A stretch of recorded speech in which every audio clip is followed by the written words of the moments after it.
Now, the Conference of Parties 28th edition, also known as COP28, will take place from the 30th of November to the 12th of December 2023 in Dubai, United Arab Emirates. Now, Zambia, as the African group of negotiators, actually the outgoing African group of negotiators, will take center stage in coordinating activities for the African continent. And this is why it is important that we discuss various projects that are happening in Zambia and in particular at WWF Zambia, even as we go into COP28. Join me on the other side.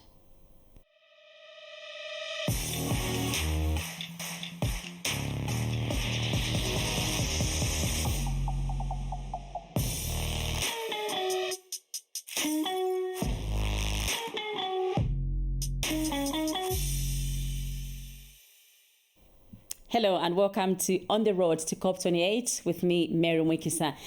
Now, through the Forestry Landscape Restoration FLR initiative, WWF Zambia is committed to restoring and protecting degraded forests, landscapes in Zambia, contributing to the overall restoration of the Congo Basin. And that is what we'll be discussing on this program. This program is brought to you by WWF Zambia, and of course with support from the FLR initiative and the VCA project. And these are projects under WWF Zambia. Joining me is Abel Siampale, who is a forestry program lead. Thank you so much for joining us. It's a pleasure to be here again. Yeah, to discuss. It's good to see you. Yeah, indeed. So let's first understand what the Forestry Landscape Restoration Initiative is all about for somebody that is hearing it for the first time. Yeah, the FLR, as it is abbreviated, is actually a concept that is meant to restore degraded ecosystems, and not only forestry, but other ecosystems within spaces that may have been devoid of the integrity of biological diversity. And so the concept is mainly about bringing back the ecological functionality of spaces that may have been disturbed through human activities. Okay. Yeah. What kind of activities are you implementing towards restoration in Zambia? Quite a number. Besides project implementation, where we are piloting the actual restoration of ecosystems that are degraded, the major activities that we are doing is to support government to embark on large-scale forest landscape restoration across all the provinces.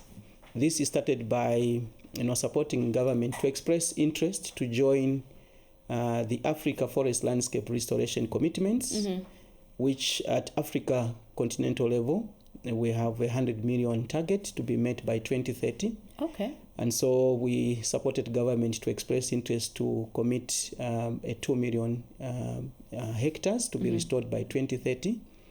And that followed also to support government to launch that Afri 100 commitment. Yes.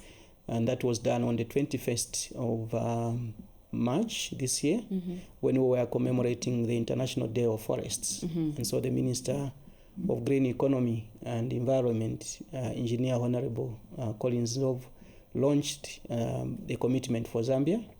And then besides that, we are now supporting the mapping exercise to determine where that 2 million is located spatially across all the provinces. Okay. So as major activities, those are the things that we are doing. Okay. Yeah. So who are you working with to actualize all these initiatives? Very important question. There are key stakeholders that we are working with. The first key stakeholder grouping is actually the primary stakeholders, in this case the landowners, the Royal Highnesses, and their local communities across the country. We are also working with line government ministries that are mainly within the environmental sector. And then we are working with the interest groups, where the civil society organizations, the NGOs, the private sector, including commercial banks, are actually within that group. So these are the categories of the stakeholders we are working with to ensure we can deliver on the targets of restoration that we need to meet by 2030. Okay. Yeah. So let's now focus on COP28, because I know that this is a platform where much of your work takes center stage. What will be your focus at COP28, talking about your project? Yeah, we would like to leverage on private financing to support forestry work in Zambia. I think this is a chance for us to be able to showcase the ambition that we have for the country in terms of what we've actually put on the table with a number of stakeholders that have actually come on board. And so the main focus would actually be to see how we can leverage on available financing to support the restoration agenda in Zambia. But besides that would also be to learn from other countries in terms of the achievements they've been able to make. Because the process of restoration is actually a learning curve. And so it is always important that you interact with others that may have gone ahead of you as you also follow in terms of the works that we are preparing to do as well, to follow the others. So that will be mainly the focus of our participation in this conference of parties. The buzzword in the climate space of late is carbon trading, carbon markets. And I understand that this is in a way linked to restoring our forests, because without restoration, there will be no trees to sequestrate the carbon. Indeed. Restoration is key for carbon enhancement.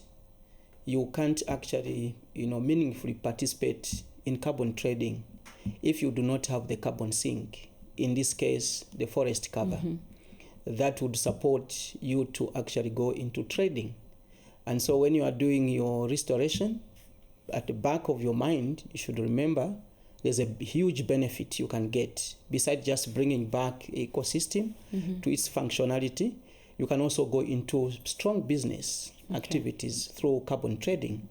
And so in thinking of the 2 million that we are restoring, we are thinking about how much would we then support communities? Yes. Would we then support institutions that would want to participate in issues of forest carbon trading? So that's the key thing that we're actually looking at, connecting carbon trading to the issues of forest restoration. Okay.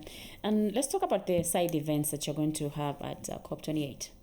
There are two main side events. One is the side event that will be at the Congo Basin. Okay. Where we would want to showcase the connectivity of the landscape restoration works we're actually doing in the northern part of Zambia. Because when you look at the Congo Basin in terms of connectivity, its major source it starts from Northern Province, in Mbala district to be specific, where the Chambeshi River starts from. So it connects from Chambeshi into Lake Bangweulu. And then from Lake Bangweulu, it goes into Lake Mweru, and then subsequently the waters flow into DRC and forms the major tributaries that support the 6 countries surrounding the Congo Basin within the countries such as DRC, Congo Brazzaville, Cameroon, and all those 6 countries that are there. Okay. So now our work needs to link to what is happening within the Congo Basin, but also to ensure we can enhance the processes for us to mobilize funding for the Congo Basin Commission countries, where Zambia is part of those 16 countries, so that we can support meaningful environmental interventions that are happening in all the 16 countries. And the other event? The other event Very is briefly. our own, the natural capital accounting for Zambia. We've done so far the forest account, the water account, the land account, and now we are working on the tourism account. So somehow we'll be discussing how the natural capital accounts can actually support the economy for the country. All right, which is the green Siampale, economy. thank you so much for talking to us on the road to COP28, and we wish you all the best as you go for the conference. Always a pleasure. All right. Thank you. Thank you so much for joining us. Join me again tomorrow for another program on the road to COP28. Goodbye.